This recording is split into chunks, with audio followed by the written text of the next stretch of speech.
Salut à tous et bienvenue sur AZ237. Un père et son fils moururent dans un accident de voiture, mais le fils revint à la vie et fit un témoignage des plus étranges.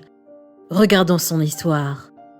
Mais avant de commencer, j'aimerais vous rappeler qu'après avoir regardé cette vidéo, vous pouvez faire un tour sur notre chaîne pour découvrir de nombreuses histoires à la fois incroyables, intéressantes et émouvantes. Et n'oubliez pas de vous abonner à la chaîne et d'activer la cloche de notification si vous êtes nouveau parmi nous. L'été 1997 fut un jour heureux pour la famille de Julie, Andy et leur fils Landon, qui revenaient d'un voyage familial où ils s'étaient beaucoup amusés. Ils ne savaient pas qu'il allait se passer quelque chose qui allait changer le cours de leur vie pour toujours. La belle journée était couverte d'une tragédie et ils n'en avaient aucune idée.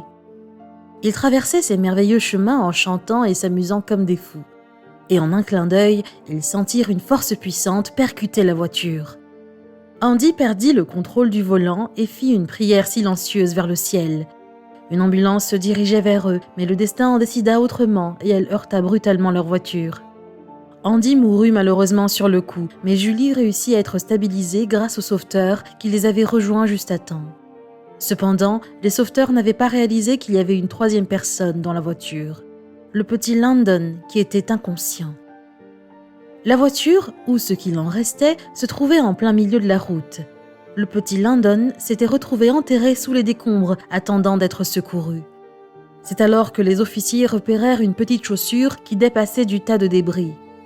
Landon fut immédiatement extirpé, reçut une réanimation bouche à bouche et fut transporté au Carolinas Medical Center qui était non loin de là. Son cœur s'arrêta et fut réanimé 2 fois successivement dans la même journée. Les médecins, avec des expressions peu optimistes sur le visage, informèrent Julie qu'il ne leur restait que peu d'espoir pour la survie de son petit garçon. Elle s'accrochait à un faible espoir lorsqu'elle apprit soudainement que son fils survivrait. Mais cette nouvelle arriva avec une grande amertume lorsqu'on l'informa du traumatisme que Landon, âgé de 4 ans, avait subi et que l'impact sur son cerveau le laisserait intrinsèquement infirme.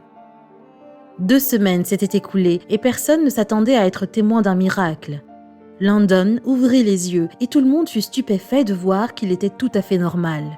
Le traumatisme au cerveau avait disparu. Mais quelque chose de plus surprenant encore se produisit.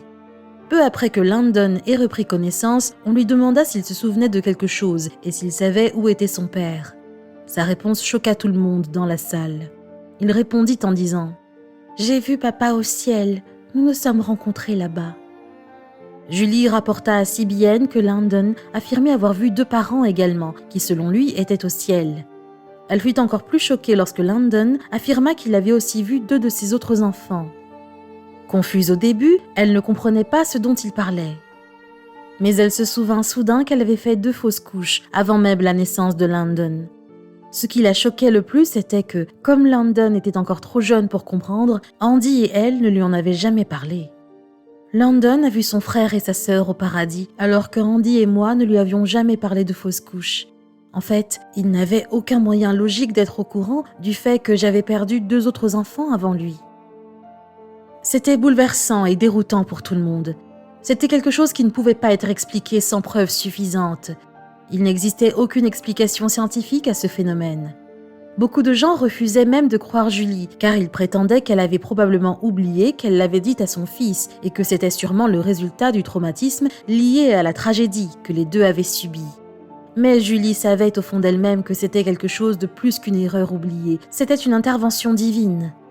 Elle savait également que Landon, depuis qu'il était petit, n'avait jamais menti. Il était un petit garçon honnête depuis aussi longtemps qu'elle s'en souvienne, ce qui lui confirma qu'il ne mentait pas. Elle aurait tout donné pour avoir son mari à ses côtés dans ces moments difficiles, mais le destin avait d'autres plans et son mari lui fut enlevé à un moment où elle s'y attendait le moins. Aller de l'avant était déjà assez difficile en soi. Elle avait déjà beaucoup de choses à faire, mais elle ne pouvait pas ignorer que parfois dans la vie, il se passe des choses qui ne peuvent pas être expliquées par de simples mots. Et l'histoire de son petit garçon, qui était déjà effrayé et choqué, était trop difficile à gérer. Cependant, c'était une autre chose qu'elle n'avait pas à dire, mais une dure réalité qu'elle devait accepter. Non seulement Julie et Landon étaient dans un accident qui les avait conduits à perdre leur mari et leur père Andy, mais ils devaient aussi vivre avec le témoignage de son mari au ciel et celui des enfants qu'elle avait perdus il y avait des années, ce dont Landon n'était pas conscient jusqu'à présent. Mais parfois, des choses étranges se produisent et vous n'avez pas d'autre choix que de vivre avec, d'avancer dans votre vie et de prier pour qu'un jour, tout cela ait un sens. Quelle est votre opinion au sujet de cette histoire ? Dites-le nous dans les commentaires. Si vous avez aimé cette vidéo, alors cliquez sur le bouton j'aime et partagez-la autour de vous. À très bientôt sur AZ237.